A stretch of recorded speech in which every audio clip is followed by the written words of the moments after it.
বন্ধুরা, আমার চ্যানেলে স্বাগত। 2006 সালের পিএসসি ক্লার্কশিপ পরীক্ষার ফার্স্ট হাফে আসা 50টি অঙ্কের প্রশ্ন সমাধান করব আজ। অঙ্কগুলো আসন্ন পিএসসি ক্লার্কশিপ পরীক্ষার প্রস্তুতিতে উপযোগী ভূমিকা নেবে আশা রাখি। চলো আজকের সেশন শুরু করা যাক। আজকের প্রথম প্রশ্ন দেখো, যদি ইলেকট্রিক বিল সময় মতো দেওয়া যায় তবে 15% রিবেট বা ছাড় পাওয়া যায়। একজন লোক 54 টাকা রিবেট পেল যথাসময়ে বিল মেটানোর জন্য। তার ইলেকট্রিক বিলে টাকার পরিমাণ কত? দেখো 15% ছাড় মানে কি? মানে 20 টাকার যদি বিল হয় তাহলে 3 টাকা ছাড়, অর্থাৎ 20 টাকার যদি বিল হয় তবে 3 টাকা ছাড় পাওয়া যাবে। আমি এখানে ছাড় লিখছি, এটা বিল, বোঝা গেছে? কিন্তু ছাড় পেয়েছে 54 টাকা, বলেছে বিলের পরিমাণ কত। দেখো এটাকে কত দিয়ে গুণ করলে 54 হয়? 18 দিয়ে। তাহলে এটাকে 18 দিয়ে গুণ করলে বিল পাওয়া যাবে, অর্থাৎ 360 টাকা হচ্ছে বিল, যেটা অপশান নাম্বার সি এতে আছে। 2 নম্বর প্রশ্ন দেখো, একটি ট্রেন ঘন্টায় 30 কিলোমিটার বেগে 12 মিনিট এবং তার পরবর্তী 8 মিনিট ঘন্টায় 45 কিলোমিটার বেগে যায়। এই যাত্রায় গড় গতিবেগ কত? এক্ষেত্রে 12 মিনিটে 30 কিলোমিটার গেল, তাহলে 12 মিনিটে যদি 30 কিলোমিটার যায় তাহলে 60 মিনিটে কতটা যাবে? সরি, এখানে বেগ 30 কিলোমিটার পার ঘন্টা দেওয়া আছে, অর্থাৎ প্রতি ঘন্টায় যদি 30 কিলোমিটার যায় তাহলে 12 মিনিটে কতটা যাবে? 12 মিনিট মানে 12/60 ঘন্টা। তাহলে এটা যদি কাটাকুটি করা যায় এটা যাবে 6 কিলোমিটার, অর্থাৎ 12 মিনিটে 6 কিলোমিটার গেল এবং তার পরবর্তী 8 মিনিটে ঘন্টায় 45 কিলোমিটার বেগে যায়। প্রতি ঘন্টায় যদি 45 কিলোমিটার স্পিড হয় তাহলে 8 মিনিটে কত হয়ে যাবে? 8 মিনিট মানে 8/60 ঘন্টা। তাহলে 8/60 ঘন্টায় কতটা যাবে? কাটাকুটি করো, 15 দিয়ে কাটলে এটাও 6 কিলোমিটার পার ঘন্টা, 6 কিলোমিটার। তাহলে আমি দেখলাম এখানে 12 মিনিট সময় লাগলো আর এখানে 8 মিনিট সময় লাগলো, তাই তো? তাহলে মোট 20 মিনিটে কতটা গেল? 20 মিনিটে 6 6 12 কিলোমিটার গেছে। তাহলে 12 কিলোমিটার যদি 20 মিনিটে যায় তাহলে অ্যাভারেজ স্পিড কত? 12কে 20 দিয়ে ভাগ করব, বোঝা গেছে? এইখানে 12 8 20 মিনিটে 6 6 12 কিলোমিটার গেছে। 20 মিনিটে যদি 12 কিলোমিটার যায় তাহলে 1 মিনিটে যাবে এইটা। তাহলে বলেছে ঘন্টায় কত, এটাকে তাহলে 60 দিয়ে গুণ করে দাও, 3 12 36 কিলোমিটার পার ঘন্টা, যেটা অপশান নাম্বার 2 এতে আছে। পরের প্রশ্ন, 3 নম্বর প্রশ্ন দেখো, 6টি ক্রমিক সংখ্যার প্রথম 3টির সমষ্টি 27, পরের 3টির সমষ্টি কত? ক্রমিক সংখ্যা অর্থাৎ পরপর সংখ্যা, মনে করো এই প্রথম 3টে সংখ্যা আছে, তাদের সমষ্টি 27 দেওয়া আছে। পরবর্তী 3টে সংখ্যা, এদের সমষ্টি কত চেয়েছে। দেখো যে কোনো ক্রমিক সংখ্যার ক্ষেত্রে কী হয়, যেমন মনে করো আমি যদি বলি 1 2 3 4 5 6, এই তো।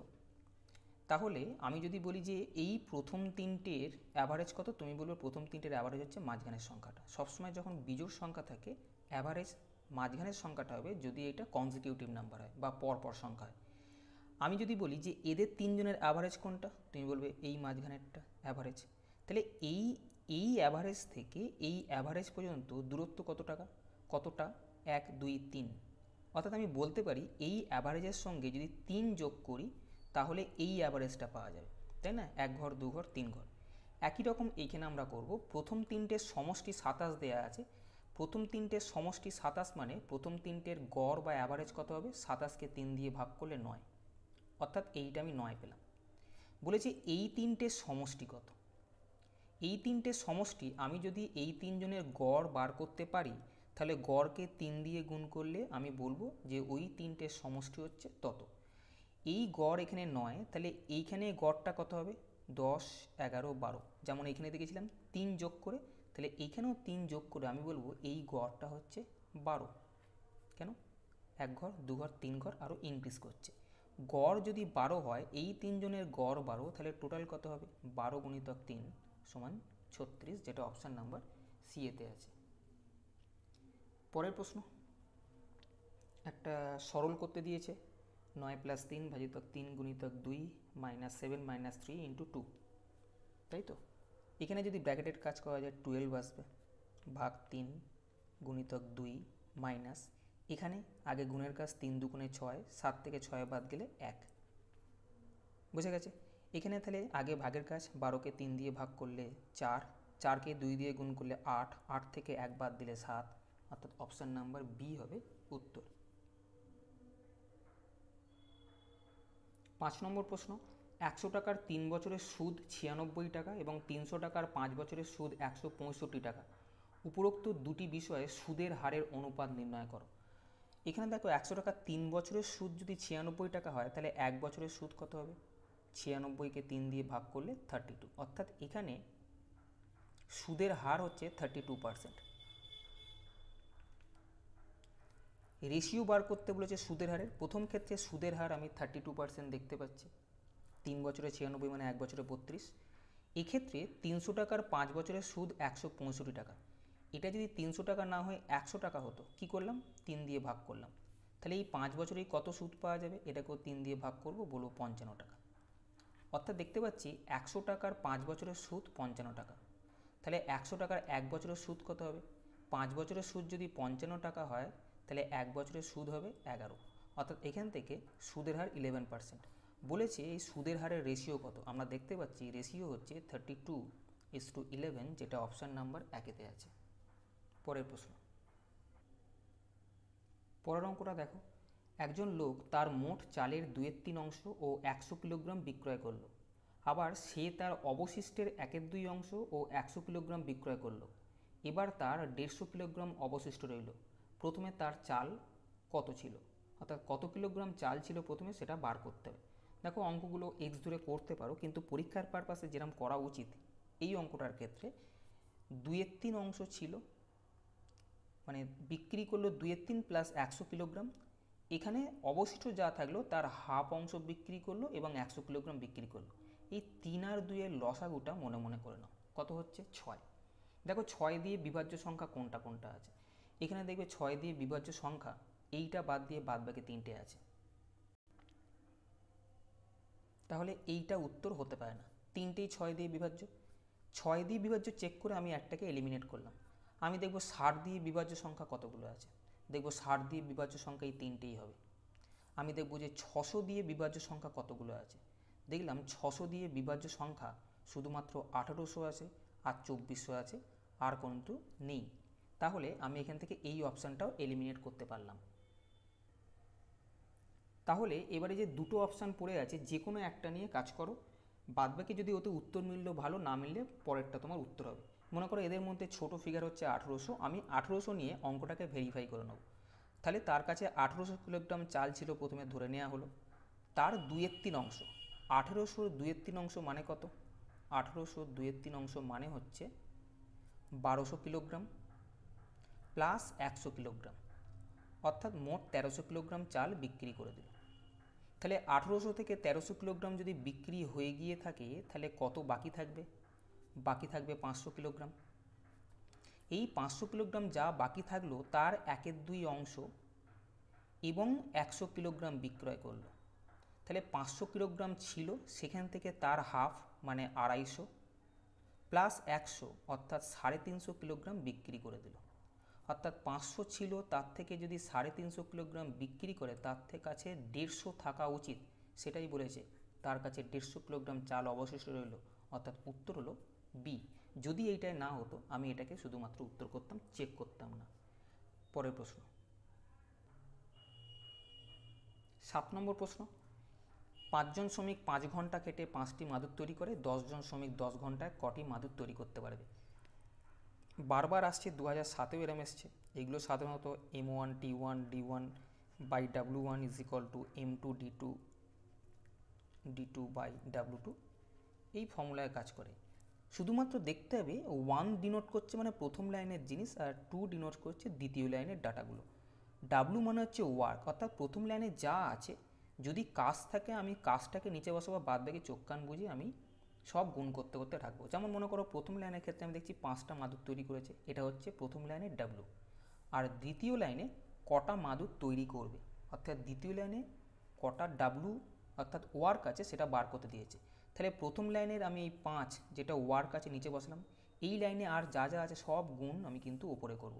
এখানে 5 জন শ্রমিক ছিল, 5 লিখলাম, 5 ঘন্টা লিখলাম, এই লাইনে আর কিছু নেই, সমান দিয়ে দিলাম।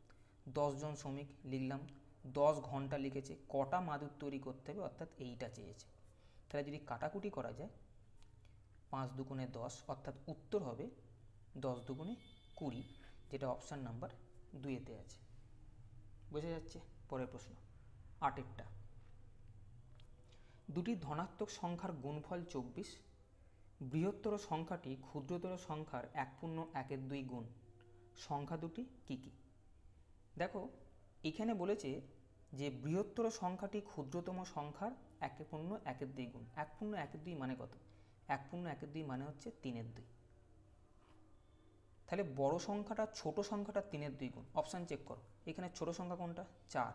একে যদি 3 দিয়ে গুণ করতাম কি আসতো? 6 আসতো, অর্থাৎ বড় সংখ্যা আসছে, এটা উত্তর। বোঝা গেছে? বড় সংখ্যাটা ছোট সংখ্যার 1.5 গুণ, জাস্ট চেক করবে যে 1.5 গুণ বলতে 1.5 বোঝাচ্ছে, তাই তো? তুমি মনে মনে করতে পারতে 1.5। তাহলে ছোট সংখ্যাটাকে 1.5 দিয়ে গুণ করে বড় সংখ্যা আসছে কিনা খালি চেক করব। বোঝা গেছে? আর একটা জিনিস তুমি দেখতে পারতে, এখানে অপশানের মধ্যে আমি জানি না কিরকম হুইমসিক্যালি অপশান দেওয়া আছে। প্রথমে এখানে ছোট সংখ্যা মনে হচ্ছে, পরে বড় সংখ্যা, এখানে ছোট সংখ্যা, এখানে বড় সংখ্যা, এখানে ছোট, এখানে বড়, এখানে বড়, এখানে ছোট দিয়েছে। মাঝে মাঝে দেখা যায় কি বড় সংখ্যা ছোট সংখ্যা তোমাকে ইন্ডিকেট করে দেবে যে বড় সংখ্যা এবং ছোট সংখ্যাগুলি তুমি বলো, তখন কিন্তু প্রথমে বড় সংখ্যা থাকতে হবে। সেক্ষেত্রে কিন্তু তুমি কয়েকটা অপশান এলিমিনেট করতে পারতে, যদিও এক্ষেত্রে সেই নিয়মটা মানা হয়নি। পরের প্রশ্ন 9 নম্বর প্রশ্ন দেখো, একটি বাক্সে টাকা, আধুলি ও সিকির অনুপাত 3:4:5 এবং মুদ্রাগুলির মোট মূল্য 100 টাকা। প্রত্যেক প্রকার মুদ্রার সংখ্যা হবে যথাক্রমে বলে অপশান দেওয়া আছে। এইটা কি? টাকা, আধুলি ও সিকির অনুপাত, মানে টাকার সংখ্যা, আধুলির সংখ্যা ও সিকির সংখ্যার অনুপাত দেওয়া আছে 3:4:5। তুমি দেখো অপশান নাম্বার এই একমাত্র 3:4:5 দিচ্ছে। দেখো 16 দিয়ে কাটো, 3 × 48, 4 × 64, 5 × 80। আর কোথাও কিন্তু 3:4:5 নেই। এটা সংখ্যার অনুপাত দেওয়া আছে, বলেছে সংখ্যাগুলো কী কী হবে। আমি দেখতে পাচ্ছি এখানে যে 3টে সংখ্যা আছে 48, 64 ও 80, এটা যথাক্রমে দিয়েছে, মানে প্রথমটা টাকার আছে, তারপর একটা আধুলির আছে, তারপর একটা সিকির অনুপাত আছে। আমি যদি এইটাকে কাটাকুটি করি এই 3:4:5 আছে, তাই আমি অঙ্কটা করব না। অপশান থেকে উত্তর বলবো যে অপশান নাম্বার এ হবে উত্তর। 10 নম্বর প্রশ্ন দেখো, 175কে দুটি পূর্ণ সংখ্যার গুণফল হিসেবে কতভাবে প্রকাশ করা যায়? 175কে ভাঙো, 5 35, 5 7 35, অর্থাৎ 175কে কত রকমভাবে আনা যাবে? এক হচ্ছে 1 গুণিতক 175 ফার্স্ট, তারপর 5 গুণিতক 35, আর একটা 25 গুণিতক 7, অর্থাৎ 3 রকমভাবে আনা যাবে, যেটা অপশান নাম্বার 2-এতে আছে। পরের প্রশ্ন 11 প্রশ্নটা বলেছে 240 সিসি জল মিশ্রিত গ্লিসারিনে জল ও গ্লিসারিনের আয়তনের অনুপাত 1:3। এই মিশ্রণের সাথে কত পরিমাণ জল মেশালে জল ও গ্লিসারিনের আয়তনের অনুপাত 2:3 হবে? দেখো এখানে জল আর গ্লিসারিনের অনুপাত দেওয়া আছে, আয়তন অনুপাত 1:3 দেওয়া আছে। এটা 240 সিসি মোট আয়তন, এর সাথে জল মেশানো হলো, কতটা জল সেটাই প্রশ্নে চেয়েছে। এই মিশ্রণের সাথে কত পরিমাণ জল মেশালে জল ও গ্লিসারিনের অনুপাত 2:3 হবে? দেখো জল মেশানো হয়েছে, তাহলে জলটা বাড়বে, কিন্তু গ্লিসারিন বাড়বে না, সমপরিমাণ থাকবে। দেখো গ্লিসারিন 3 ইউনিট ছিল, পরে জল মেশানোর পর গ্লিসারিন 3 ইউনিটই আছে, কিন্তু বলা হয়েছে যে এইখানে জল কতটা মেশানো হয়েছে। দেখো মোট আয়তন কত ছিল? 3 আর 1 4 ইউনিট ছিল, পরে আয়তন কত হয়ে গেল জল মেশানোর পরে? হয়ে গেল 5 ইউনিট। অর্থাৎ এই 4 থেকে 5, এই যে 1 বৃদ্ধি হলো, এটা কেন হলো? তার কারণ হচ্ছে এখানে জল মেশানো হয়েছে এই 1 ইউনিট। বোঝা গেছে? তাহলে দেখো যখন আয়তন 4 ইউনিট ছিল তখন জল মেশাতে হচ্ছে 1 ইউনিট, অর্থাৎ মিশ্রণের আয়তন যখন 4 ইউনিট ছিল তখন জল মেশাতে হলো 1 ইউনিট, কিন্তু মিশ্রণের আয়তন তো 240 সিসি ছিল, অর্থাৎ যদি 240 সিসি থাকে তাহলে কত জল মেশাতে হবে? যাতে করে নতুন মিশ্রণ তৈরি হয়। আমি দেখছি এটাকে 60 দিয়ে গুণ করলে 240 আসে, তাহলে আমি বলবো এটাকে 60 দিয়ে গুণ করে যে 60 সিসি জল মেশাতে হবে, যেটা অপশান নাম্বার 3-এতে আছে। বোঝা গেছে? 11 প্রশ্ন, সমহারে বর্ধিত সংখ্যা শ্রেণীর মধ্যে প্রথমটি 51 এবং সপ্তমটি 81, মধ্যবর্তী সংখ্যাগুলো হবে। এখানে প্রথম সংখ্যাটা দেয়া আছে 51, এটা প্রথম, তারপর দ্বিতীয়, তৃতীয়, চতুর্থ, পঞ্চম, ষষ্ঠ, এই সপ্তম দেওয়া আছে 81, এটা আছে সপ্তম। বলেছি মাঝখানে যে সংখ্যাগুলো আছে 1 2 3 4 5, এই 5টা সংখ্যা কী কী, যেটা অপশানের মধ্যে দেওয়া আছে। দেখো এই 51 আর 81-র মধ্যে গ্যাপ কতটা, 81 থেকে 51 বাদ দাও, গ্যাপ হচ্ছে কত, 30, তাই তো? টোটাল গ্যাপটা হচ্ছে এইখান থেকে এই পর্যন্ত, 81 থেকে 51 বাদ দিলে 30 গ্যাপ। কিন্তু গ্যাপ কতগুলো দেখতে পাচ্ছি, 1টা 2টো 3টে 4টে 5টা 6টা, অর্থাৎ 6টা গ্যাপ আছে। বুঝে গেছে? তাহলে এইখান থেকে এই পর্যন্ত গ্যাপ 30 দেখতে পাচ্ছি, কিন্তু গ্যাপ আছে 6টা, তাহলে এক একটা গ্যাপ কত করে, 30কে 6 দিয়ে ভাগ করলে আমি বলবো এক একটা গ্যাপ 5 করে। মানে এখানে 51 ছিল, এই 5 এখানে তার মানে অ্যাড হয়ে গেল গিয়ে 56, অর্থাৎ যে সিরিজটা পাচ্ছি সেটা 5 5 করে যোগ হয়ে যাবে, যার গ্যাপের এইখানে প্রথমটা আসবে 56। দেখো আমি এখানে দেখতে পাচ্ছি 56 দিয়ে শুরু, এই একটাই আছে, আমি চেক করবো না ওটা 5 5 করে হলো কি না, কেন কোনো অপশান 56 দিয়ে শুরু না, এখানে 56 দিয়েই শুরু হতে হবে। যদি দুটো অপশান 56 দিয়ে থাকতো তাহলে আমি দেখতাম যে সবার মধ্যে গ্যাপ 5 5 করে আছে কিনা। যেহেতু খুব লুজ অপশান দিয়েছে, তাহলে আমি দেখব 51 5 56 একটা অপশানই আছে, এটাই উত্তর হবে। বোঝা গেছে? পরের প্রশ্ন, 13 প্রশ্ন, দুটি সংখ্যার গড় 8 এবং অপর তিনটি সংখ্যার গড় 3, এই 5টি সংখ্যার গড় কত? দেখো দুটো সংখ্যার গড় 8, তাহলে দুটো সংখ্যার টোটাল কত, 16। তিনটে সংখ্যার গড় 3, তিনটে সংখ্যার টোটাল কত, 9। তাহলে মোট কত পাওয়া গেল, 25। এই মোটটা কত, এইখানে দুটো সংখ্যা আর এই তিনটে সংখ্যা, অর্থাৎ মোট 5টা সংখ্যার টোটাল হচ্ছে 25। তাহলে গড় চেয়েছে, গড় মানে কি, 25কে আমি 5 দিয়ে ভাগ করব, করে বলবো 5 হচ্ছে গড়, যেটা অপশান নাম্বার 2-এতে আছে। বোঝা গেছে? পরের প্রশ্ন, পরের প্রশ্ন দেখো, এ ও বি একটি কাজ 12 দিনে করে, বি ও সি 15 দিনে করে এবং সি ও এ 20 দিনে করে। এবিসি একসঙ্গে কাজটা কত দিনে করবে? 12 15 20 লসাগু বার করো 60, 60কে 12 দিয়ে ভাগ করলে 5, 60কে 15 দিয়ে ভাগ করলে 4, 60কে 20 দিয়ে ভাগ করলে 3। এদের যে লসাগুটা বেরোবে সেই লসাগুটা হবে টোটাল ওয়ার্ক। আমি টাইম অ্যান্ড ওয়ার্ক চ্যাপ্টারে এটা ডিটেলসে বুঝিয়েছি, যারা নতুন আছো তারা পারলে একবার ভিডিওটা দেখে নিও। তাহলে এইটা হচ্ছে টোটাল ওয়ার্ক। এই টোটাল ওয়ার্ককে এটা দিয়ে যদি ভাগ করি, অর্থাৎ 60কে যদি 12 দিয়ে ভাগ করা, যে এই যে 5টা বেরোচ্ছে, এই 5টা মানে হচ্ছে এ আর বি মিলিতভাবে 5 ইউনিট কাজ প্রতিদিন করে। বোঝা গেছে? বি আর সি প্রতিদিন 4 ইউনিট করে করে এবং সি আর এ প্রতিদিন 3 ইউনিট করে কাজ করে। তাহলে এই যে জায়গাটা পেলাম, এ আর বি এর দুজনের মিলিত কাজ একদিনের, বি আর সির দুজনের মিলিত কাজ একদিনের, আর সি আর এর মিলিত কাজ 3 দিনের। যদি আমি এই তিনটেকে যোগ করি কত হবে, 5 আর 4 9 আর 3 12। এই 12 কাজটা কি, এ দুজন, বি দুজন এবং সি দুজন, অর্থাৎ এখানে এ প্লাস বি, আমি এদিকটা যোগ করেছি, তাহলে আমাকে সিস্টেম অনুযায়ী এ সবাইকে যোগ করতে হয়। দেখো আমি যদি এদেরকে যোগ করি, দুটো এ দুটো বি দুটো সি থাকছে, অর্থাৎ যদি 2 কমন নিয়ে যাই, তাহলে 2 ইন্টু এ প্লাস বি প্লাস সি এই টোটাল কাজটা করবে 12 দিনে। তাহলে এ প্লাস বি প্লাস সি প্রতিদিন মিলিতভাবে 6 ইউনিট কাজ করবে। এ বি সি মিলিতভাবে প্রতিদিন 6 ইউনিট কাজ করবে। তাহলে এই যে টোটাল ওয়ার্ক আছে 60, এটা করতে কতদিন লাগবে? প্রতিদিন যদি 3 জনে মিলে 6 ইউনিট কাজ করে, তাহলে 60 ইউনিট কাজ করতে কত সময় লাগবে? 60কে 6 দিয়ে ভাগ করলে 10 দিন, যেটা অপশান নাম্বার 3-এতে আছে। পরের প্রশ্ন, 6300কে কোন ক্ষুদ্রতম সংখ্যা দ্বারা গুণ করলে তা একটা পূর্ণ ঘন হবে? পূর্ণ ঘন হতে হবে। দেখো 6300কে যদি ভাঙা যায়, 6300 মানে কি, 6300 দেখো আমি 100টাকে আলাদা যদি বার করি, এই 63 মানে হচ্ছে 7 9 63, মানে 7 গুণিতক 9 মানে হচ্ছে 3 স্কোয়ার। এবার 100টাকে কিরম লিখতে পারি, 25 গুণিতক 4, 25 মানে 5 স্কোয়ার, 4 মানে 2 স্কোয়ার, সব মৌলিক সংখ্যায় ভাঙলাম 6300কে এইভাবে। এবার ঘন হতে গেলে তিনটে করে সংখ্যা কিন্তু থাকতে হবে, তবেই তার কিন্তু পূর্ণ ঘন বলতে পারবো। এখানে একটা 7 আছে, মানে এখনও দুটো 7 দরকার ঘন হতে গেলে। এইটা ঘন হতে গেলে এখনও একটা 3 দরকার, এটা ঘন হতে গেলে এখনও একটা 5 দরকার, আর এটা ঘন হতে গেলে এখনও একটা 2 দরকার। ঘন মানে তিনটে তিনটে করে কিন্তু সেটে থাকবে। তাহলে এক্ষেত্রে কত হচ্ছে, এখান থেকে 49, এখান থেকে 5 দুগুণে 10, 490, আর এখান থেকে 3 দিয়ে এটা গুণ হবে।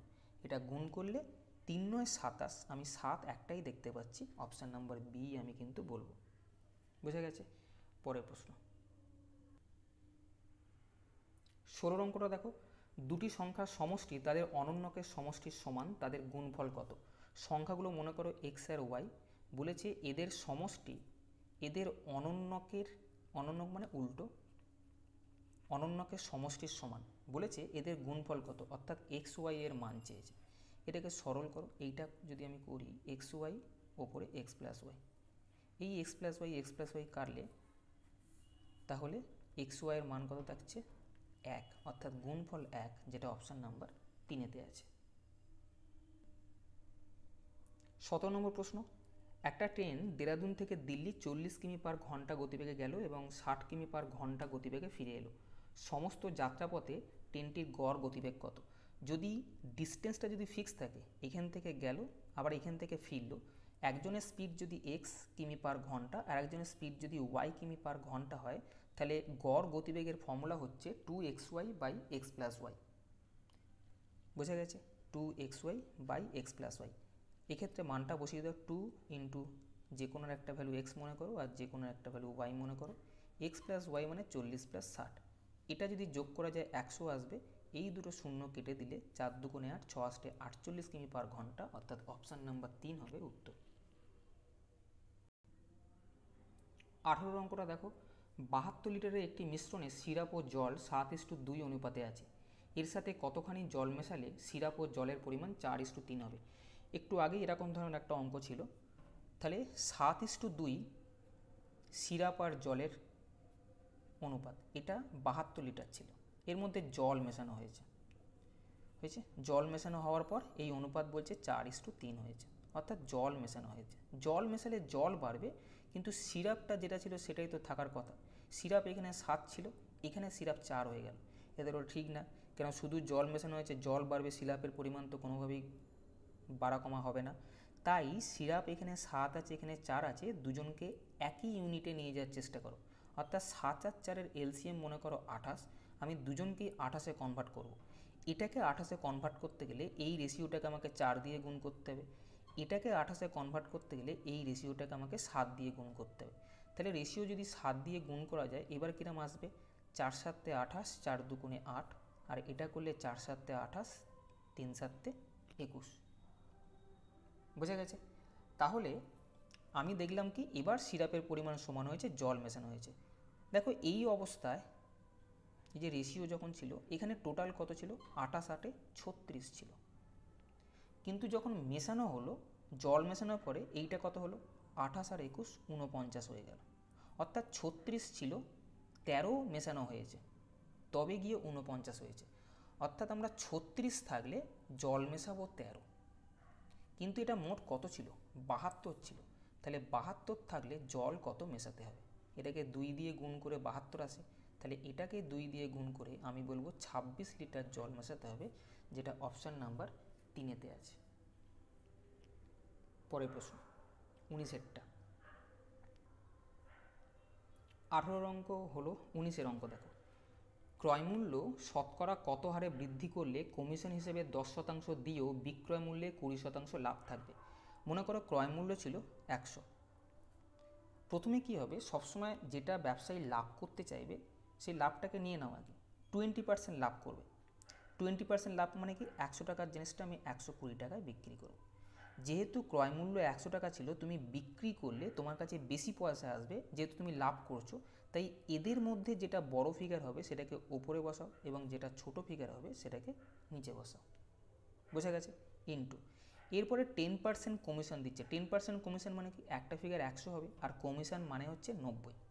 দেখো ও তো লাভ, এটা ফিক্সড লাভ রাখতে চাইছে, কিন্তু এরপরে যদি কমিশন দিতে চায় তাহলে যে টাকাটা বিক্রি করে লাভ করবে ভাবছে তার উপর আরও অতিরিক্ত চাপিয়ে রাখতে হবে, অর্থাৎ দামটা এর থেকে বেশি বাড়িয়ে রাখতে হবে, তবে তার থেকে কমিশন দিলে এইখানে এসে ঠেকবে এবং আমার এখানে কিন্তু 20% প্রফিট রাখা আছে। তাহলে যেহেতু 10% কমিশন দিচ্ছে, অর্থাৎ ফিগার 100 আর 100 থেকে 10 বাদ দিলে 90, যেহেতু 10% কমিশন দিচ্ছি আমার লাভটা এখানেই ফিক্সড রাখতে হবে, তাই আমাকে দামটা আরও বাড়িয়ে রাখতে হবে। যাই আমি বললাম যে দামটা আরও বাড়িয়ে রাখতে হবে অর্থাৎ বৃদ্ধি করতে হবে, তাই এদের মধ্যে বড় ফিগারটা ওপরে বসবে, ছোট ফিগারটা নিচে বসবে। বোঝা গেছে? তাহলে এই কাটলাম, 3 তিরিকে 9, 3 4 12, অর্থাৎ এখন বিক্রয় মূল্য হলো 400/3 টাকা। তাহলে 100 টাকায় কিনে 400/3 টাকায় যদি আমি বিক্রি করি তাহলে আমার কত বেশি টাকায় বিক্রি করছি? তাহলে আমি বলবো 400/3-এ বিক্রি করেছি এবং 100-এ কিনেছিলাম, তাহলে আমার বাদ বাকিটা হবে প্রফিট। 400 থেকে 300 বাদ গেলে 100/3, 100/3 মানে হচ্ছে 33.13% আমার কিন্তু প্রফিট হয়েছে। মানে কতটা বৃদ্ধি করছি, অর্থাৎ যা ক্রয় মূল্য ছিল তার থেকে 33.13% আমাকে কিন্তু বৃদ্ধি করতে হবে। পরের প্রশ্ন, শতকরা 6.1/4 বার্ষিক সুদে কত বছরে 1250 টাকা 1875 টাকা হবে? দেখো 1250 টাকা রাখা হয়েছে, 1875 টাকা পাচ্ছ, তাহলে কত বেশি পাচ্ছ? 1875 থেকে 1200 বাদ দাও, 675 টাকা বেশি পাচ্ছ। এই বেশিটা মানে কি? এই বেশিটা মানে হচ্ছে সুদ পাচ্ছ, অর্থাৎ ব্যাংকে 1250 টাকা রাখলে ইন্টারেস্ট পাওয়া যায় 675 টাকা। বুঝে গেছে? এখানে ক্যালকুলেশনটা 1250 ছিল, অর্থাৎ এটা হবে 625 টাকা, এটা ভুল হয়েছে, 625 টাকা। তাহলে 1250 টাকা 625 টাকা ইন্টারেস্ট মানে কত টাকা ইন্টারেস্ট পেলাম? দেখো এর ঠিক হাফ হচ্ছে 625, অর্থাৎ যে টাকাটা রেখেছি তার হাফ আমি ইন্টারেস্ট পেয়েছি, হাফ মানে 50% ইন্টারেস্ট পেয়েছি, অর্থাৎ ইন্টারেস্ট অ্যামাউন্ট হচ্ছে 50%। এবার বছরে 6.1/4 করে ইন্টারেস্ট দিচ্ছে। 6.1/4 মানে কি? 6.1/4 মানে হচ্ছে 6.25% আমি ইন্টারেস্ট পাচ্ছি, অর্থাৎ আমি এক বছরে 6.25 ইন্টারেস্ট পাই, আমি মোট 50% ইন্টারেস্ট পেয়েছি। বছরে 6.25% করে পাচ্ছি, মোট যদি 50% পাই তাহলে আমার টাইম কতটা লাগবে এটা যদি কাটাকুটি করো 8 বছর, যেটা অপশান নাম্বার 1-তে আছে। মোট ইন্টারেস্ট 50% পেয়েছি, বছরে 6.25 করে পাচ্ছি, তাহলে আমার মোট কত বছর লাগবে? কাটাকুটি করো, 8 বছর উত্তর। 21 নম্বর প্রশ্ন, একটি স্কুলে ছাত্রছাত্রীর সংখ্যা 504 এবং বালক বালিকার অনুপাত 13:11, যদি আরও 12 জন বালিকার নতুন ভর্তি হয় তবে বালক বালিকার নতুন অনুপাত কত হবে? বয়েজ আর গার্লসের রেশিও যে আছে 13:11, অর্থাৎ মোট কত? 24, এগুলো যোগ করলে 24, কিন্তু মোট দেওয়া আছে 504, তাহলে আমি বলতে পারি 24 ইকুইভ্যালেন্ট টু 504। একের মান কত হবে? এটা কাটাকুটি করো, একের মান আসছে 21। একের মান যদি 21 আসে তাহলে 13, অর্থাৎ বয়েজের মান কত হবে? একের মান 21 হলে 13-র মান 13কে 21 দিয়ে গুণ করতে হবে, কত আসছে? 273। আর এখানে 11-র মান কত হবে? 11কে 21 দিয়ে গুণ করো, 231। এখন বলছে নতুন 12 জন বালিকা ভর্তি হলো, অর্থাৎ এখন বালিকার সংখ্যা আরও 12 অ্যাড হয়ে গেল, বালক কিছু বলেনি তাহলে বালক এটা থাকলো, তাহলে এখন বালক আর বালিকার রেশিও কত হলো? 273 এটা আসছে 243, যদি 3 দিয়ে কাটো 91:81, যেটা অপশান নাম্বার 1-তে আছে। পরের প্রশ্ন, 309, 814 ও 2219-কে কোন বৃহত্তম সংখ্যা দ্বারা ভাগ করলে যথাক্রমে 3, 4 এবং 5 অবশিষ্ট থাকবে? 22 নম্বর প্রশ্নটা দেখো, এখানে অপশান কিরম বিচ্ছিরি টাইপের দেওয়া আছে। 309-কে এই যে অপশানগুলো দেওয়া আছে সেগুলো দিয়ে ভাগ করে 3 ভাগশেষ থাকবে। 309-কে তুমি 507 দিয়ে ভাগ করতে পারবে না, তাই না? ভাগ করার পর আবার 3 অবশিষ্ট থাকবে, এটা দিয়ে পারবে না, এটা দিয়ে তো পারবেই না। তাহলে 309-কে এমন একটা বৃহত্তম সংখ্যা দিয়ে ভাগ করতে হবে যাতে করে 3 ভাগশেষ থাকে, তাই তো? 309-কে ভাগ করলে 3 ভাগশেষ থাকবে। এই দুটো বড় বড় অপশান, এই দিয়ে তো হবেই না, কারণ 507 দিয়ে 309-কে কী ভাগ করো? তাহলে তোমার কাছে অপশান করে থাকলো 18 আর 54, যেটা ছোটো সেটা দিয়ে শুরু করো, যদি সেটা না হয় তাহলে পরে একটা টিক মারবে। দেখো 309-কে ভাগ করলে 3 ভাগশেষ থাকে, আমি যদি 3টা বাদ দিয়ে দিতাম তাহলে আমি বলতাম এই যে 306 যেটা আসছে, তাই তো 306 যেটা আসছে সেটা অবশ্যই তাহলে 18 বা 54 যেটা উত্তর হবে তাই দিয়ে ভাগ করা যাবে। আমি এখন 18টা কিছুক্ষণের জন্য ভেবে বলছি যে এইটা দিয়ে মনে করো ভাগ করা যাবে, অবশিষ্ট থাকবে না, কেন অবশিষ্টতে আমি মাইনাস করে নিচ্ছি। তাহলে 306কে 18 দিয়ে ভাগ করা যায় কিনা দেখে নেব। 306কে 18 দিয়ে ভাগ করা যাবে কি না সেটা চেক করতে গেলে তুমি 18 নামতা পড়ো না। মনে করো আমরা 18 দুগুণে 36, 360 জানি, 360 থেকে 54 বাদ দিলে 306 হয়। দেখো এটাও 18 দিয়ে ভাগ করা যায়, এটাও 18 দিয়ে ভাগ করা যায়, তার মানে এই সংখ্যাটা থেকে 3 মাইনাস করলে 18 দিয়ে ভাগ করা যাবে। যদি কনফিউশন থেকে আরেকটা করে নাও, 814কে ভাগ করলে 4 ভাগ শেষ থাকবে, তাহলে 814 থেকে যদি আমি 4 বাদ দিয়ে দিই তাহলে এই 810 এই সংখ্যাটা পুরোপুরি 18 দিয়ে বিভাজ্য হবে। এবার 18 দিয়ে এই সংখ্যাটা বিভাজ্য কিনা ভাগ করার চেষ্টা করো না। আমরা যতদূর জানি, আমরা জানি 5 18 90, 900 থেকে যদি 90 বাদ দেওয়া যায় তাহলে 810 আসে। দেখো 900ও 18 দিয়ে ভাগ করা যায়, 90ও 18 দিয়ে ভাগ করা যায়, তার মানে 810ও কিন্তু 18 দিয়ে ভাগ করা যাবে, অর্থাৎ এক্ষেত্রে উত্তর হবে 18। 23 নম্বর প্রশ্ন দেখো, দুই ব্যক্তির বয়সের অনুপাত 4:7 এবং তাদের একজন অপরজনের থেকে 30 বছরের বড়, তাদের বয়সের সমষ্টি কত? খুব সোজা অঙ্ক।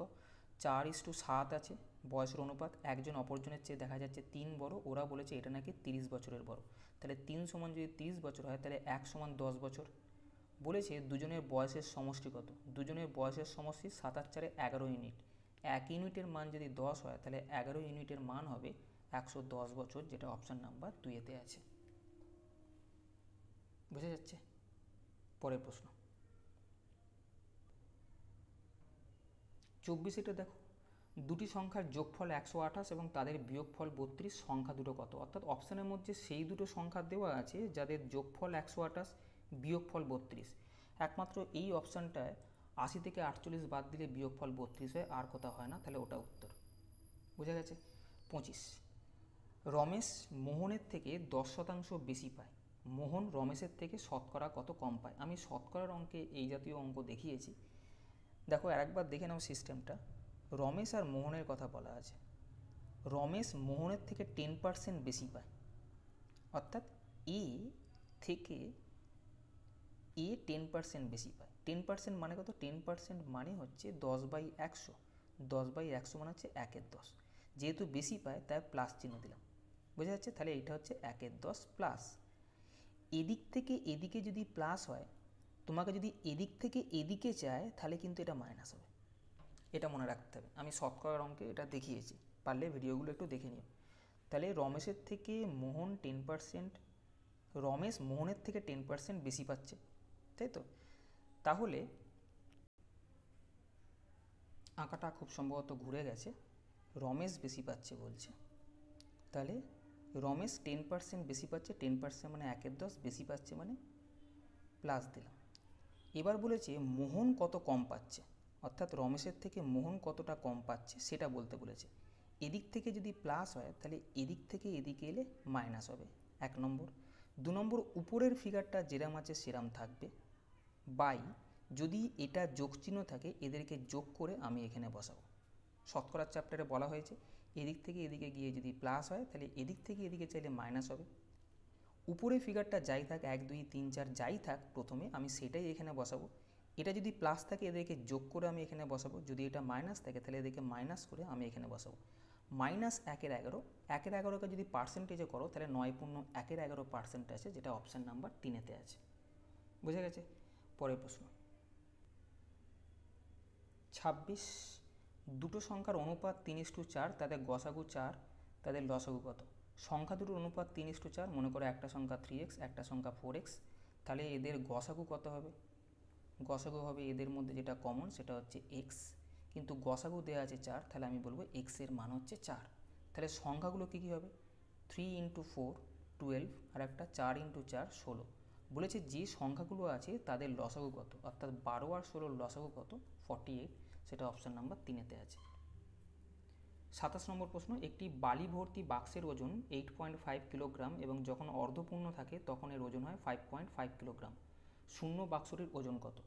দেখো বাক্সের ওজন প্লাস বালির যদি ভর্তি থাকে তার ওজন হবে 8.5 কিলোগ্রাম। আবার বাক্সটার তো ওজন থাকবেই, যদি হাফ বালির ওজন থাকে তাহলে এই ওজনটা নাকি 5.5 কিলোগ্রাম হয়ে যায়। তাহলে যদি আমি এখানে বিয়োগ করি তাহলে বাক্স কেটে দেবে, পুরো বালি থেকে হাফ বালি বাদ দিলে তাহলে হাফ বালির ওজন কত হবে, 8.5 থেকে 5.5 বাদ দেবে, সেটা হয়ে যাবে 3। বুঝে গেছে? তাহলে হাফ বালির ওজন যদি 3 হয় তাহলে আমি যদি এইখানে 3 বসিয়ে দিই তাহলে বাক্সের ওজন কত হবে? তাহলে এইখানে যদি 3 বসানো, এই 3টা এদিকে যাবে, অর্থাৎ 5.5-এর দিকে যদি 3 চলে যায় তাহলে 5.5 বিয়োগ 3 সেটা হবে কোনটা? বাক্সের ওজন। অর্থাৎ 5.5 থেকে 3 বাদ দিলে 2.5 কিলোগ্রাম, এটা বাক্সের ওজন হবে। বুঝে গেছে? এই ভ্যালুটা হাফ বালিটা এইখানে বসিয়ে দেবে পরের ইকুয়েশনে। এইখানে বসালে 3 বসালে বাক্সের ওজন প্লাস 3 = 5.5, অতএব বাক্সের ওজন 5.5-এর দিকে 3টা চলে যাবে, এটা বিয়োগ করলে 2.5। পরের প্রশ্ন 28টা বলেছে নিচের সংখ্যাগুলির মধ্যে বৃহত্তম সংখ্যাটি নির্ণয় করো।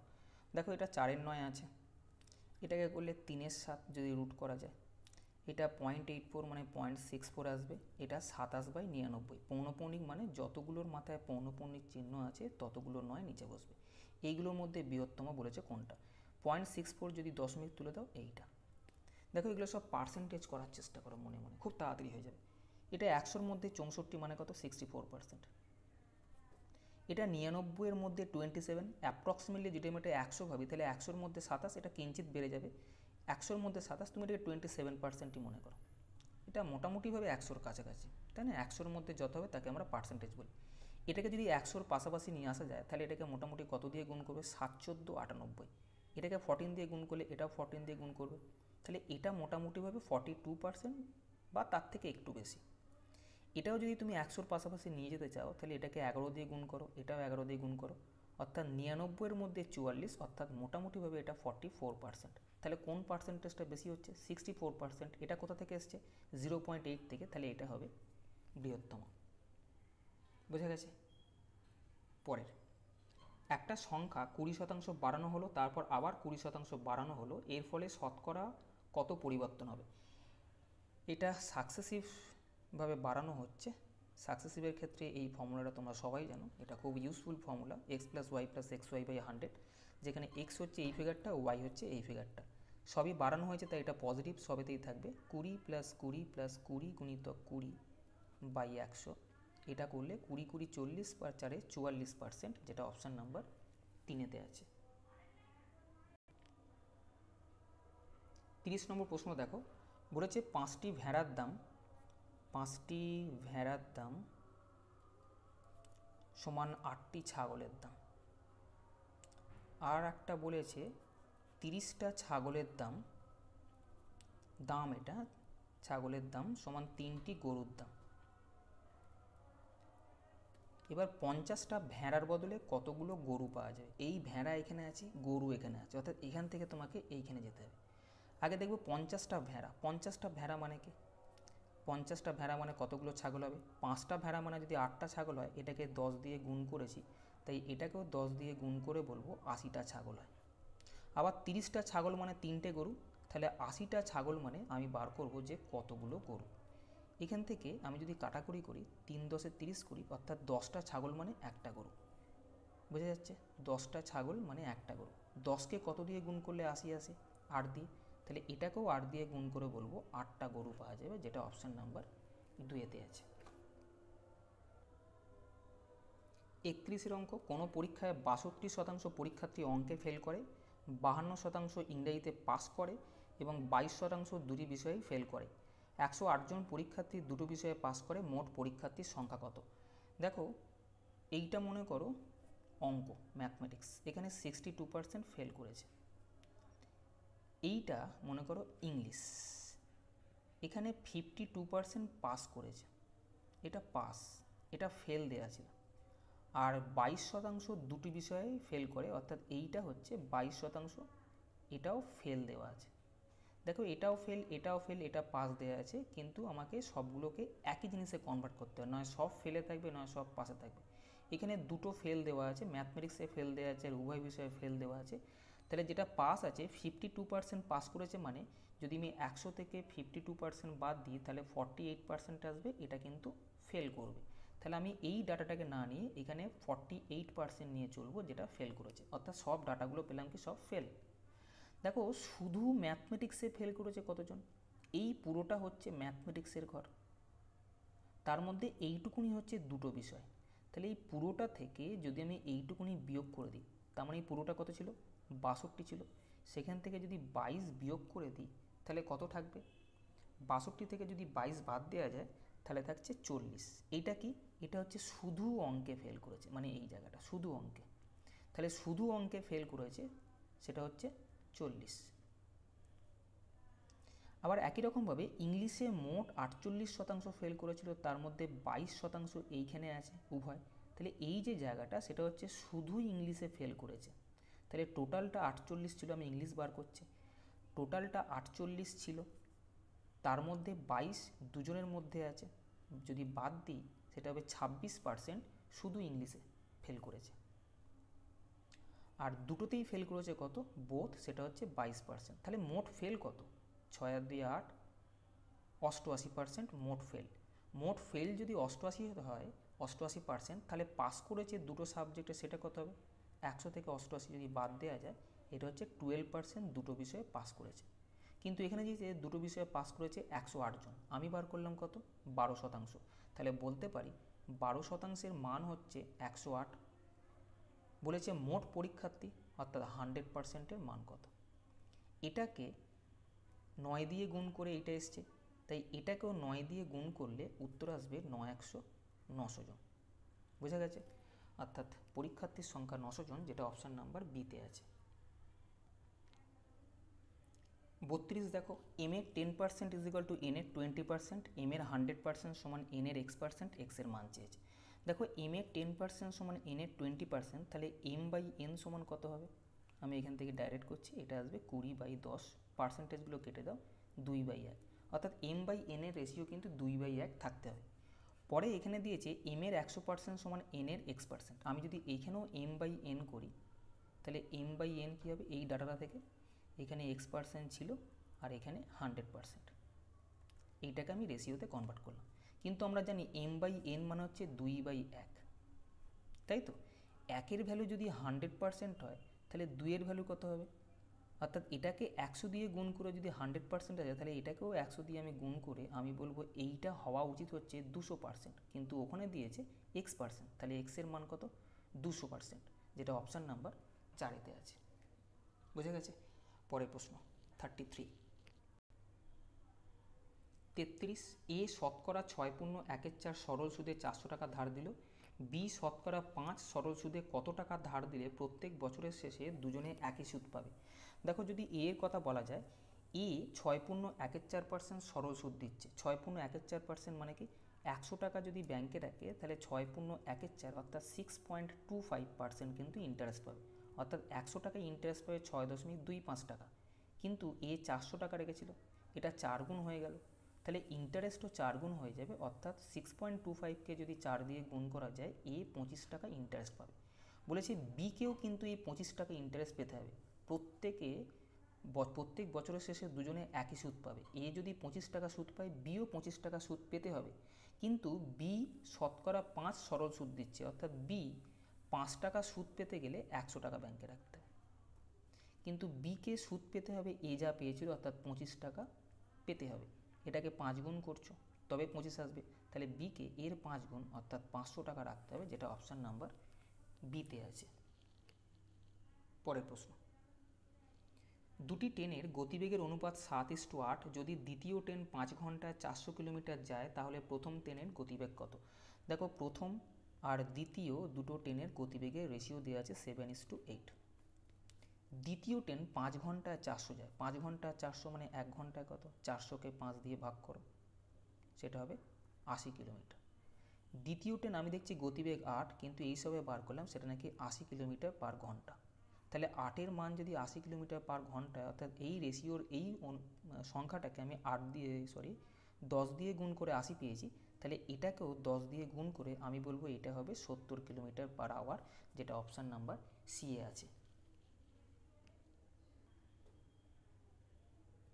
35 1-এর 2 এবং 1-এর 3-এর মধ্যে অবস্থিত এবং 12 হর বিশিষ্ট একটি ভগ্নাংশ হলো। দেখো 1-এর 2 আর 1-এর 3-এর মধ্যে একটা ভগ্নাংশ থাকবে যার হর হবে 12, এদেরকেও আগে 12-এ ট্রান্সফার করো। একে যদি হরে 12 আনতে চাই তাহলে এটাকে 6 দিয়ে গুণ করে এটাকেও 6 দিয়ে গুণ করবো। একে 12 আনতে গেলে এটাকে 4 দিয়ে গুণ করবো, এটা 4 দিয়ে গুণ করবো। ফ্রেশভাবে লিখলে এটা আসছে 6/12 আর এটা আসছে 4/12, অর্থাৎ বলেছে 6/12 আর 4/12-র মধ্যে একটা ভগ্নাংশ বলো, তুমি বলবে সেটা হচ্ছে 5/12। দেখো 4 আর 6-এর মাঝখানে 5/12 আছে। অঙ্কটাকে অন্যভাবে করা যেতে পারতো, হাফ মানে হচ্ছে 50% আর 1-এর 3 মানে হচ্ছে 33.3%। তোমাকে বলা হচ্ছে 50% আর 33%-এর মধ্যে একটা ফিগার বার করো। দেখো একমাত্র 5-এর 12 হবে। কি করে? আমি একটু আগে দেখিয়েছি যে 12কে মনে করো যদি আমি 8 দিয়ে গুণ করতাম তাহলে এটা 100-র প্রায় কাছাকাছি যেত, তাহলে এটাকেও 8 দিয়ে গুণ করলে এটা 40%-এর কাছাকাছি যেত, যেটা 50 থেকে 33%-এর মধ্যে হয়। এটাও একই রকমভাবে সবই তো 12 আছে, অর্থাৎ 8 দিয়ে গুণ করতে হচ্ছে, তাই তো? আমি যেমন এটাকে 8 দিয়ে গুণ করলাম, তাহলে এটাকে 8 দিয়ে গুণ করলে কত হতো? 24, যেটা 33 থেকে 50-এর মধ্যে আসতো না। এটাকে 8 দিয়ে গুণ করলে 7-8 56, যেটা এই রেঞ্জের মধ্যে আসতো না।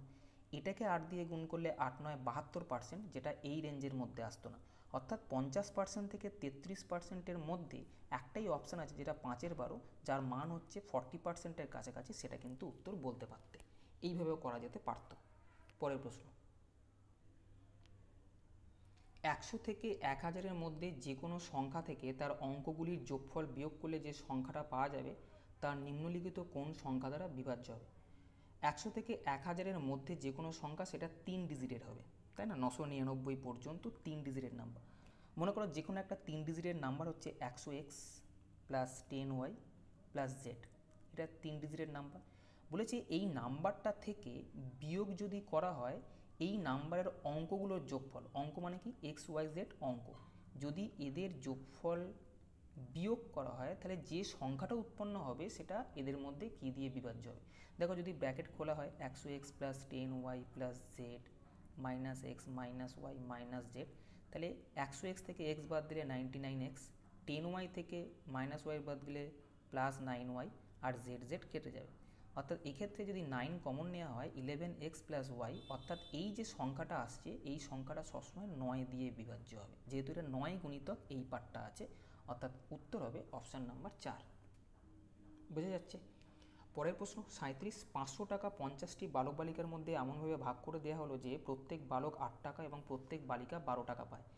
বালকের সংখ্যা চেয়েছে। দেখো 500 টাকা 50 জন বালক বালিকার মধ্যে যদি ভাগ করে দেওয়া হয় তাহলে অ্যাভারেজে কত টাকা করে পড়বে? 50 জন 500 টাকা মানে এক একজন 500 ভাজিত 50, অর্থাৎ 10 টাকা করে পাওয়ার কথা। এটা গড়ে গড়ে 10 টাকা করে পাওয়ার কথা। এবার বালক 8 টাকা, বালিকা 12 টাকা, আর আমি এই সবে বার করলাম গড়ে 10 টাকা করে পায়। অ্যালিগেশনে করব আমরা, 8 টাকা বালক পাচ্ছে, বালিকা পাচ্ছে 12 টাকা আর গড়ে 10 টাকা। অ্যালিগেশনের সিস্টেম তোমরা জানো, এই দুটোকে বিয়োগ করে এখানে বসাতে হয়, এই দুটোকে বিয়োগ করে এখানে বসাতে হয়, অর্থাৎ রেশিও হচ্ছে 2:2, অর্থাৎ কাটাকুটি করলে রেশিও হচ্ছে 1:1, অর্থাৎ বালক আর বালিকার সংখ্যা 50-50, অর্থাৎ যতগুলো বালক থাকবে ততজন বালিকা থাকবে, অর্থাৎ মোট যা সংখ্যা হবে স্টুডেন্টের তার হাফ হবে বালক হাফ হবে বালিকা।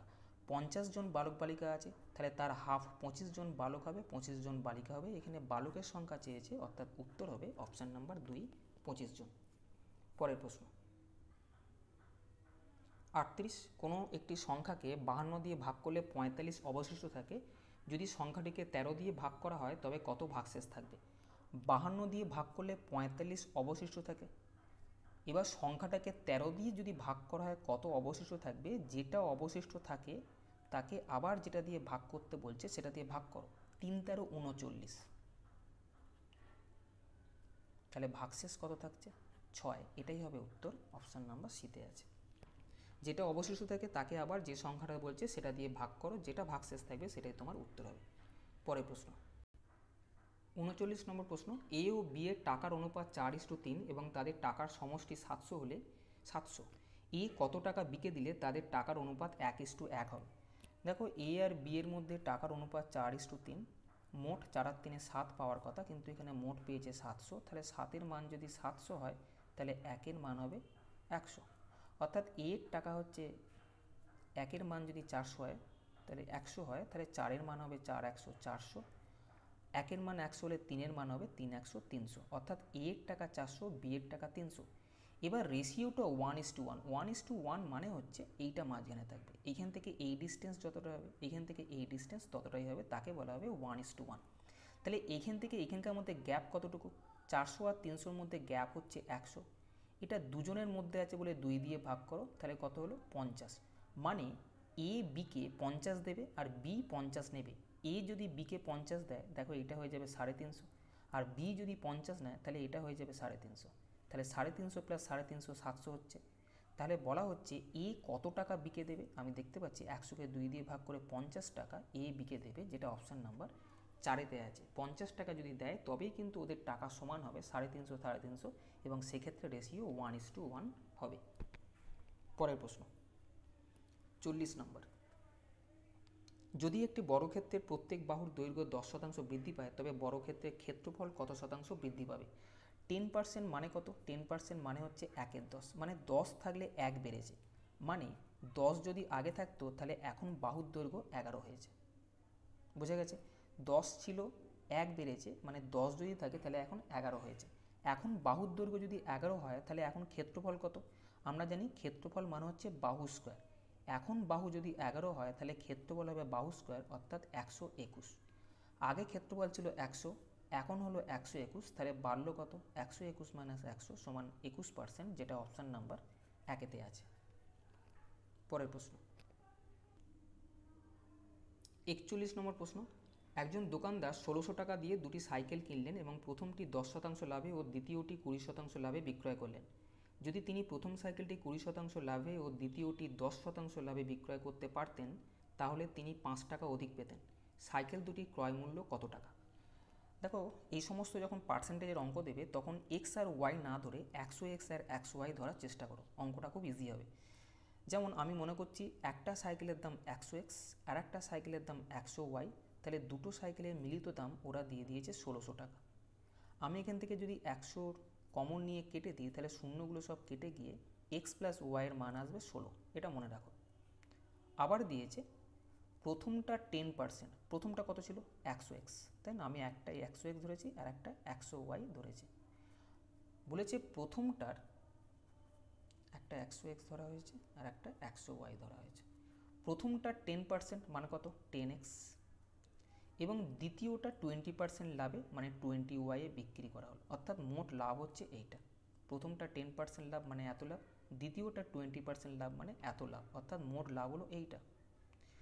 যদি তিনি প্রথম সাইকেলটা 20% অর্থাৎ এটা 20% মানে হচ্ছে 20x লাভে বিক্রি করতেন, এবং দ্বিতীয়টা 10% লাভ, দ্বিতীয়টা মানে এইটা, এর 10% মানে 10y, অর্থাৎ যদি মোট এই লাভে বিক্রি করতেন তবে তিনি 5 টাকা অধিক পেতেন, অর্থাৎ এখন যে টাকাটা পাচ্ছে সেটা বেশি পাচ্ছে। আগের তুলনায় কত বেশি পাচ্ছে? এইগুলো বেশি পাচ্ছে 5 টাকা। আগে এই টাকাটা লাভ হচ্ছিল, এখন এই টাকাটা লাভ হচ্ছে। প্রশ্ন বলছে এখন নাকি 5 টাকা বেশি পাচ্ছে। এটাকে যদি ব্র্যাকেট খোলো তাহলে এটা আসবে 10x মাইনাস 10y সমান 5, তাহলে 10 কমন নিলে x মাইনাস ওয়াই সমান 5-এর 10 আসবে, 5-এর 10 মানে হচ্ছে 0.5। তাহলে x প্লাস ওয়াইয়ের মান পেলাম 16 আর x মাইনাস ওয়াইয়ের মান পেলাম 0.5। যদি আমি একটু সলভ করি এটা, y যদি কাটি তাহলে 2x এর মান হবে 16.5, তাহলে x এর মান কত হবে? 16.5কে 2 দিয়ে ভাগ করব, 8.25। x এর মান যদি 8.25 হয় তাহলে 100x এর মান কত হবে? এটাকে 100 দিয়ে গুণ করব, এটাকে 100 দিয়ে গুণ করলে 825 আসবে। 825 একটাই অপশানে আছে, সেটা হচ্ছে অপশান নাম্বার সি। আমি দ্বিতীয়টা আর বার করব না। পরের প্রশ্ন 42, এটা সিঁড়ি ভাঙার অঙ্ক। আমি এর আগের ভিডিওটাই সুন্দর একটা সিস্টেম দেখিয়েছি, তাতে করে সিঁড়ি ভাঙার অনেক বড় বড় অঙ্ক করা যায়। আমি সেই সিস্টেমেই করছি, যারা নতুন তারা পারলে সিঁড়ি ভাঙার যে অঙ্কগুলো আমি দিয়েছি সেগুলো একটু দেখো। বলা হয়েছিল 2/3 আছে, আমি এটাকে এইভাবে লিখব, এখানে একটা লাইন দেবো। এবার প্রথমটা প্লাস আছে, তাই আমি শেষের সঙ্গে সবসময় প্রথমটা এইভাবে যোগ করে করে যাব বা বিয়োগ করে করে যাব। কতবার যেতে হবে? এখানে যতগুলো এক আছে, এখানে একটা আছে, এখানে একটা আছে, অর্থাৎ মোট দুটো আছে, অর্থাৎ আমাকে দুটো স্টেপ করতে হবে। প্রথম স্টেপে এদিক থেকে উঠবো স্টেপ, প্রথম স্টেপে যোগ আছে, তাই এটার সঙ্গে এটা যোগ করলে কত হবে? 3 আর 2 5, পরের স্টেপে বিয়োগ আছে, তাই 5 থেকে 3 বিয়োগ করলে আমি বার করব 2। বোঝা গেছে? যেটা শেষ হবে তার আগের সংখ্যার সঙ্গে এইভাবে কিন্তু কাজটা করতে হয়। তাহলে আবার বলি, 1 1 মোট দুটো আছে, তাই দুটো পজিশন বসালাম। প্রথমটায় যোগ আছে, তাই 3-এর সঙ্গে 2 যোগ করে 5। এবারে এইটা ভুলে গেলাম। পরে মাইনাস আছে, তাই 5 থেকে 3 বিয়োগ করলে 2 হলো। তাহলে উত্তর কত হবে? উত্তর হবে সবসময় শেষটা বাই শেষের আগেরটা, অর্থাৎ এক্ষেত্রে উত্তর হবে 1। এগুলো এখানে 1 আছে বলে এরকম হলো। অন্য কোনো সংখ্যা থাকলে কি করা যায়, পারলে আমার এই ভিডিওটা একটু দেখে নিও, যেখানে আমি সিঁড়ি ভাঙার অঙ্কগুলোকে দেখিয়েছি। পরের প্রশ্ন, 43 কয়লার দাম 25% বাড়ে, কয়লার ব্যবহার কি পরিমাণ কমাতে হবে যাতে করে পরিবারের খরচ একই থাকে? আমি এই সিস্টেমটা বলেছি। এদিক থেকে এইটা মনে করো 25% বেড়ে গেল। 25% মানে কি 25/100 অর্থাৎ 1/4, 1/4 বাড়লো। বলেছে এদিক থেকে এইটা কত কমাতে হবে। এদিকে যদি প্লাস হয় তাহলে এদিকে গেলে মাইনাস হবে। উপরের সংখ্যাটা সবসময় যেরাম আছে সেরামই থাকবে। আগে যেহেতু প্লাস ছিল তাই 4-5 করে এখানে বসাবে। এই 1/5 মানে কত? 1/5 মানে হচ্ছে যদি পার্সেন্টেজে পরিণত করো এটা হবে 20%, যেটা উত্তর আছে অপশান নাম্বার 2-এতে। বুঝে গেছে? এদিকে প্লাস হলে এদিকে মাইনাস হবে। প্লাস থাকলে আমি এটা মাইনাস করব। উপরের সংখ্যাটা যাই থাকে 1 2 3 4 আমি উপরেই বসাবো।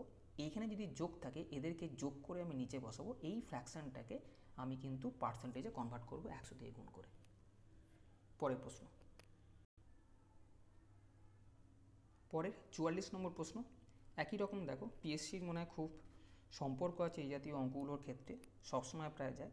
কিছুক্ষণ আগেও বলেছিলাম যেটা M1 T1 D1/W1। তোমাকে দেখে নাও যে কাজটায় ডাব্লু কোথাও আছে কেন, অর্থাৎ কাজ কোথাও আছে কেন। এখানে জোন আছে, এখানে ঘন্টা আছে, এখানে 16 দিন আছে, অর্থাৎ এখানে ডাব্লুর কোনো কথা বলা নেই। তাহলে প্রথম লাইনে যে ডাটাগুলো দিয়েছে সেগুলো পরপর সব গুণ হবে। 80 × 6 × 16 ইজ ইকুয়াল টু, তারপরের লাইনে 64 দিয়েছে, কত ঘন্টা চেয়েছে, 15 দিন দেওয়া আছে। এটাকে ক্যালকুলেশন করবে, এই উত্তরটা বেরিয়ে যাবে।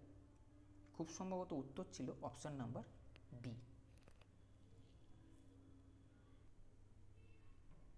পরের প্রশ্ন, 5000 টাকার 0.1%, 5000 গুণিতক 0.1 মানে হচ্ছে 1/10, পার্সেন্টেজ মানে আরও দুটো শূন্য। এখান থেকে কাটাকুটি করলে এটা আসবে 5 টাকা, যেটা অপশান নাম্বার সিতে আছে। 46 বলেছে 3/4 ভগ্নাংশকে শতকরায় প্রকাশ করো। সবাই পারবে, এটা আসবে 75%। 47 পিতা তার প্রথম পুত্রের থেকে 30 বছরের বড় এবং প্রথম পুত্র দ্বিতীয় পুত্রের থেকে 10 বছরের বড়। তাদের বয়সের সমষ্টি 95 বছর। পিতার বয়স কত? দেখো এগুলো মিড ভ্যালু নিয়ে ক্যালকুলেশন করার চেষ্টা করবে। সবসময় এক্স ধরে ধরে তো পারোই। আমি তোমাদেরকে বলছি অপশান কী করে এলিমিনেট করতে হয়। এদের মধ্যে সবচেয়ে ছোট আর সবচেয়ে বড় ফিগারটাকে বাদ দাও কিছুক্ষণের জন্য। এখান থেকে সবচেয়ে ছোট ফিগার হচ্ছে 45 আর সবচেয়ে বড় ফিগার হচ্ছে 65। আমি এদেরকে আপাতত কিছুক্ষণের জন্য দেখব না। বাদবাকি যে দুটো ফিগার পড়ে থাকবে সেই দুটো ফিগার নিয়ে ক্যালকুলেশন শুরু করব। 55 আর 50-এর মধ্যে 50টা সবচেয়ে সুবিধের মনে হচ্ছে। আমি প্রথমে 50 ভ্যালু নিয়ে শুরু করব, অর্থাৎ পিতার বয়স মনে করব 50। যাই পিতার বয়স 50 মনে করলাম। পিতা প্রথম পুত্রের থেকে 30 বছরের বড়, মানে প্রথম পুত্র পিতার থেকে 30 বছরের ছোট। তাহলে 50 যদি পিতার বয়স হয়, 30 বছরের ছোট হলে প্রথম পুত্রের বয়স হচ্ছে 20। বোঝা গেছে? আবার প্রথম পুত্র দ্বিতীয় পুত্রের থেকে 10 বছরের বড়। প্রথম পুত্র দ্বিতীয় পুত্রের বয়সের থেকে 10 বছরের বড়, অর্থাৎ এর মধ্যে 10 বেশি ঢুকে আছে। তাহলে ছোটটা এর থেকে 10 বছরের ছোট হবে। একজন যদি 10 বছরের বড় হয় তাহলে অপরজন 10 বছরের ছোট হবে। তাহলে তিনজনের বয়সের সমষ্টি কত হচ্ছে? 50 20 70 10 80, কিন্তু বয়সের সমষ্টি 95 দেওয়া আছে, অর্থাৎ আমি যে 50 ধরেছি সেটা হবে না। কিন্তু একটা জিনিস ভালো করে খেয়াল করো, 50 ধরার পরে বয়সের সমষ্টি 80 আসছে, অর্থাৎ উত্তর মানে আমি পিতার বয়স 50 যখন ধরেছিলাম তখন তিনজনের সমষ্টি আসছে 80, অর্থাৎ আমাকে পিতার বয়স 50-এর থেকে বেশি হতে হবে, তবেই কিন্তু উত্তর 80-র থেকে বেশি আসবে, না হলে আসবে না, অর্থাৎ 45 উত্তরও হবে না। তাহলে পড়ে থাকলো 55 বা 65, কিন্তু আমি আপাতত 55 ধরে অঙ্ক করব। যদি না হয় তাহলে 65 উত্তর বলে দেবো। যদি পিতার বয়স 55 হয়, প্রথম পুত্রের থেকে 30 বছরের বড়, মানে পিতা থেকে প্রথম পুত্র 30 বছরের ছোট হবে। 55 যদি পিতার হয় 30 বছরের ছোট হলে হবে 25 বছর। আবার এর থেকে যে পরের জন আছে সে আবার 10 বছরের ছোট, 10 করলাম। দেখো এইটা কোনো এক জায়গায় গণ্ডগোল হয়েছে একটু, এইটা 10 বছরের ছোট হলে এটা 15 হবে, তাই না? 25 থেকে 10 বছরের ছোট হলে 15। দেখো এদেরকে যখন যোগ করা যাবে এটা 95 আসবে, অর্থাৎ আমি যে 55টা ধরলাম সেটা কিন্তু উত্তর। বাই চান্স যদি এটা ধরে উত্তর 95 না আসতো, আমি এটাকে টিক মারতাম, ওটাকে আর চেক করতাম না। পরের প্রশ্ন 48 7, 11, 13 দ্বারা সম্পূর্ণভাবে বিভাজ্য 5 অঙ্কের বৃহত্তম সংখ্যাটি কত? দেখো এখানে 7, 11, 13 দিয়ে বিভাজ্য আছে। আমি প্রথমে 11 দিয়ে বিভাজ্যতা আমি দেখব যে এর মধ্যে কোন কোন সংখ্যা 11 দিয়ে বিভাজ্য। 11 দিয়ে বিভাজ্যতার সিস্টেম হচ্ছে অল্টারনেটের জিনিসগুলোকে, সংখ্যাগুলোকে যোগ করে বিয়োগ করলে যদি শূন্য হয় বিয়োগফলটা বা 11-র কোনো গুণিতক হয়, তাহলে সংখ্যাটা কিন্তু 11 দিয়ে বিভাজ্য হবে। মানে কি, মনে করো এখানে 1, 2, 3, 4, 5টা সংখ্যা আছে, আমি এরম করে করে একটা ছেড়ে ছেড়ে এইগুলোকে যোগ করব। অর্থাৎ এইগুলোকে যদি যোগ করি 9, 9, 18 প্লাস 0, 18 হয়। আর বাদ বাকি এদেরকেও যোগ করব অল্টারনেটে, 9 আর 0 যোগ করলে 9 হচ্ছে। এদেরকে বিয়োগ করলে কত আসছে? 9। এই বিয়োগফল যদি 0 বা 11 আসতো তাহলে আমি বলতাম সংখ্যাটা 11 দিয়ে বিভাজ্য। যেহেতু এটা 9 এসছে তাই এই সংখ্যাটা 11 দিয়ে বিভাজ্য নয়, মানে এটা উত্তর হতে পারে না। বোঝা গেছে? একইভাবে করব। দেখো 9 প্লাস 0 9, 9-এর সঙ্গে 9 যোগ করলে 18 হয়। আর এইগুলো অল্টারনেটে করলে 9, 9, 18। এদেরকে বিয়োগ করলে 0 আসছে, মানে এটা উত্তর হতে পারে। এটা দেখব 11 দিয়ে বিভাজ্য কোনো 9, 9, 18, 18 আর 9 27। 27 থেকে 9 প্লাস 0 9 যদি বাদ দেওয়া যায়, এটা 18 আসছে। এটা 0 আসছে না বা 11 গুণিতক আসছে না, তাই এটাও কিন্তু উত্তর হবে না। এক্ষেত্রে 9, 9, 18, 18 প্লাস 0 18, আর এটা 9, 9, 18, অর্থাৎ 18 থেকে 18 বাদ দিলে 0, অর্থাৎ এটাও উত্তর হতে পারে। অর্থাৎ 11 দিয়ে বিভাজ্য মাত্র এই দুটোর মধ্যে উত্তর হতে পারে। এরপর আমরা 7 দিয়ে বিভাজ্যতার জিনিসটা দেখে নেব। প্রথমে আমি মনে করো এই সংখ্যাটা দেখছি 9, 9, 9, 9, 0। 7 দিয়ে বিভাজ্যতার সিস্টেম হচ্ছে শেষ 3টে সংখ্যা থেকে পরের যে দুটো বা তিনটে করে ব্লক করতে হয়। শেষ 3টে সংখ্যা থেকে যদি প্রথম, এখানে যেহেতু 3 নম্বর নেই তাই এই দুটো সংখ্যাকে বিয়োগ করো। 990 থেকে যদি 99 বিয়োগ করা যায় তাহলে আসছে 891। দেখতে হবে এইটা 7 দিয়ে ভাগ করা যায় কিনা। 7 দিয়ে যদি এটা ভাগ করা না যায় তাহলে কিন্তু 7 দিয়ে বিভাজ্য হবে না। এবার 7 দিয়ে বিভাজ্যের সময় তুমি ভাববে যে 891কে 7 দিয়ে কী করে ভাগ করবো, কিচ্ছু না, এটাকে জাস্ট স্প্লিট করে নাও। 700 প্লাস 91, তাই না, প্লাস 100 লিখতে পারি। 700কে 7 দিয়ে ভাগ করা যায়, 91কে 7 দিয়ে ভাগ করা যায়, কিন্তু 100কে 7 দিয়ে ভাগ করা যায় না, তাই এটা উত্তর হবে না। যাই এটা উত্তর হবে না, আমি কিন্তু এটাকে চেক করে দেবো, বলবো যে এটাই উত্তর। তবু আমি দেখাচ্ছি এটা 7 দিয়ে বিভাজ্য হচ্ছে কিনা। কত ছিল? 9, 9, 0, 9, 9। কী বলা হয়েছিল? শেষ 3টে সংখ্যা এবং তারপরে যে 3টে সংখ্যা থাকবে তাদেরকে বিয়োগ করো। দেখো এখানে শেষ 3টে সংখ্যা কত হচ্ছে? 99, আর এখানে 99। এই সংখ্যাটা যদি 0 বা 7-এর কোনো গুণিতক হয় তাহলে আমি বলবো সংখ্যাটা 7 দিয়ে বিভাজ্য। তাহলে এক্ষেত্রে উত্তর হবে অপশান নাম্বার বি। পরের প্রশ্ন 49, এ একটা ঘড়ি 10% ক্ষতিতে বি এর কাছে বিক্রি করলো এবং বি 10% লাভে সিকে বিক্রি করলো। মনে করো যদি এর ক্রয় মূল্য যদি 100 টাকা হতো, 10% ক্ষতি, 100 থেকে 10 বাদ দিলে 90 বি কিনতো। বি 10% লাভ, 90 টাকা 10% মানে 9 টাকা, তাহলে 90 টাকার সঙ্গে যদি 9 টাকা যোগ করতে 99 টাকা সিকে বিক্রি করতো। বলেছে সি যে দামে কিনেছে অর্থাৎ 99 টাকা কিনেছে, এ যদি সেই দামে বিক্রয় করতো, অর্থাৎ এ 100 টাকায় কিনে যদি 99 টাকায় বিক্রি করতো তবে তার কত লাভ বা ক্ষতি হতো। আমি দেখতে পাচ্ছি 100 টাকায় কিনে 99 টাকায় বিক্রি করলে তার ক্ষতি হবে। কত টাকা ক্ষতি হবে? 100 থেকে 99 বাদ দাও 1, অর্থাৎ 1% ক্ষতি, যেটা অপশান নাম্বার 1-এ আছে। 50, পিতার বর্তমান বয়স পুত্রের বর্তমান বয়সের থেকে 34 বছর অধিক। এটা একটু বুঝে নিতে হবে। বর্তমান বয়স 34 বছর অধিক মানে সারা জীবন পিতা আর পুত্রের মধ্যে বয়সের পার্থক্য 34 বছরই থাকবে, তাই তো? আজ তোমার আমার মধ্যে বয়সের যা ডিফারেন্স হবে, 100 বছর পরেও তোমার আমার মধ্যে বয়সের ডিফারেন্স কিন্তু সেটাই থাকবে। 12 বছর পূর্বে পিতার বয়স পুত্রের বয়সের 18 গুণ ছিল। পুত্রের বর্তমান বয়স কত বছর? দেখো আমি কি বলেছিলাম, মিড ভ্যালু নিয়ে ক্যালকুলেশন করতে। মিড ভ্যালু মানে যেটা ছোট আছে এবং যেটা বড় আছে তাদেরকে কিছুক্ষণের জন্য বাদ দাও। এদের মধ্যে অপশানগুলোর মধ্যে ছোট ভ্যালু হচ্ছে 12 আর বড় ভ্যালু হচ্ছে 18, এদেরকে বাদ দিয়ে যে দুটো পড়ে থাকবে তাদের মধ্যে যে কোনো একটাকে নিয়ে ক্যালকুলেশন করো। এদের মধ্যে ছোট ভ্যালু 14, আমি 14 নিয়ে ক্যালকুলেশন করছি। আমি মনে করছি পুত্রের বর্তমান বয়স হচ্ছে 14, যেটা চেয়েছে। পুত্রের বয়স যদি 14 হয়, 12 বছর পূর্বে পুত্রের বয়স কত ছিল? 12 মাইনাস 2 বছর ছিল। তা 12 বছর পূর্বে যদি 2 বছর থাকে, আমরা কি দেখলাম যে একটু আগে পিতার বয়স আর পুত্রের বয়সের পার্থক্য 34। 12 বছর আগে যদি পুত্রের বয়স 2 হয়, তাহলে পিতার বয়স কত হবে? পিতার সবসময় 34 বছরের বড় হবে, অর্থাৎ পিতার বয়স কিন্তু 36 বছর হওয়ার কথা। বলেছে 12 বছর পূর্বে নাকি পিতার বয়স পুত্রের বয়সের 18 গুণ ছিল। আমরা দেখে নেব সত্যি সত্যি 18 গুণ ছিল কিনা। 12 বছর আগে 2 ছিল, তাকে 18 দিয়ে গুণ করলে 36 আসছে, অর্থাৎ উত্তর বি হবে।